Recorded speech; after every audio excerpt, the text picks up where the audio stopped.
The fertility clinic called to inform me that my embryos were ready for transfer. I touched my abdomen, still numb from the anesthesia of that morning's egg retrieval. Even with cutting-edge medical technology, embryos couldn't be prepared this quickly. Before I could call back to clarify, my husband stopped me. Mom's been pressing us hard. I pulled some strings to fast-track the process so you can get pregnant sooner. Imagine twins. My buddies will be green with envy. Silent. I drove straight to the clinic and dialed 911 on the way. Hello, I'm reporting a fertility clinic involved in illegal surrogacy. Chapter. The more I thought about it, the more it didn't add up. An expedited process. As a seasoned prosecutor who'd handled countless medical disputes, I knew it took at least 5 days from egg retrieval to embryo formation. I recalled my husband's words from a few days ago. Why bring your work attitude home? Must you always be so nitpicky? It's exhausting. Lemuel Hansen didn't understand that my meticulousness had cleared countless injustices. Once doubt took root, I had to get to the truth. I floored the gas pedal. 20 minutes later, I arrived at the VIP fertility center on the 3rd floor of the clinic. Bypassing the crowded front desk, I approached the head nurse in charge of my case. I'm Brenda Hansen, I said. I had my egg retrieval this morning. She looked up from her computer. Startled, Mrs. Hansen, your proxy has already finalized the transfer plan. I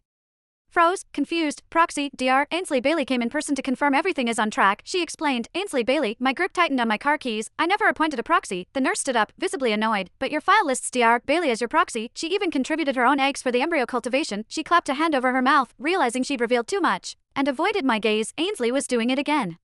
She was Lemuel's so-called best friend and the clinic's star doctor. About to press, I caught sight of Ainsley in her white coat at the end of the hallway, walking shoulder to shoulder with Lemuel. She laughed and leaned into him flirtatiously, her demeanor gratingly intimate. Her smile vanished at my stare, replaced by a nervous greeting. Brenda, what are you doing here? Lemuel turned, not surprised but irritated, as if I'd intruded. He strode over, his voice low and accusatory. What's this about? I told you to wait at home for updates. His tone set me off, but I ignored him, locking eyes with Ainsley. My body trembled with rage. Why are you listed as my proxy for this procedure? And why are your eggs being used with Lemuel's for embryo transfer? You'd better have a good explanation. Her face paled, morphing into a mask of wounded innocence. Chapter. Brenda, don't overthink this, Ainsley chimed in. Lemuel was worried about you after the retrieval. You were so weak, and the process was complex, so he asked me to handle everything. I used my eggs as a backup to ensure success. She glanced at Lemuel, feigning helplessness. If you don't believe me, ask him. Lemuel scratched his head, exasperated. Brenda, really? Ainsley is my best friend. She saw how much pain the retrievals caused you and offered to help. This is for your benefit. If you've got a problem, talk to me. Why take it out on her? He sounded justified, as if his logic was airtight. I stood frozen, staring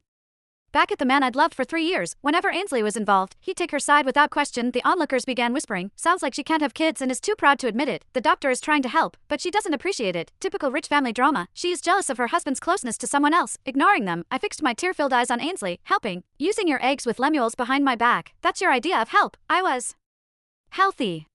With perfect medical stats, doctors confirmed I had a high chance of natural conception. It was Lemuel's mother, Julie Hansen, who insisted on IVF, hoping to get a grandson. Lemuel was equally obsessed with continuing the family line. I'd only agreed to stop their relentless nagging. I never imagined it was a setup. I turned to the head nurse.